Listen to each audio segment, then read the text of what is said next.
పర్లేదు పర్లేదు పర్లేదు కాస్ట్లీ కప్ అయి ఉంటది మంచిగా కట్టించిర్రు. ఇది రక్షణ నుంచి ఉంటుండే కదా మీరు, పైసలు మంచిగా వస్తున్నట్టున్నాయి. పెద్ద ఇంటికి వచ్చిర్రు. హాల్లో సోఫా ఎంత ఉంటది? 40,000. అదే మేము 60,000 పెట్టి తీసుకుందాం అనుకున్నాము. అసలు ఆఫర్లు ఉన్నాయంటే మా ఆయన తీసుకుంటా అన్నాడు. బెడ్ పెద్దదే తీసిర్రు, కింగ్ సైజు. పైసలు మంచిగా వస్తున్నట్టున్నాయి. 80,000 పడిందా?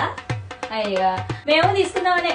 దివాళీకి ఆఫర్లు ఉన్నాయంట, మా ఆయన తీసుకుంటా అన్నాడు. 1,00,000 రూపాయలు. బాగుండేది, మొత్తం మంచిగా చేయించిర్రు. ఎంత ఏంటది? 2 కోట్లు అయిందా మొత్తం?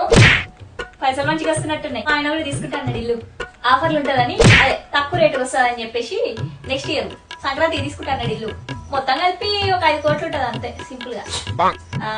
కారు కూడా అన్నారంటే కదా, పైసలు మంచిగా వస్తున్నట్టున్నాయి. 1 కోటి రూపాయలు పడ్డదా?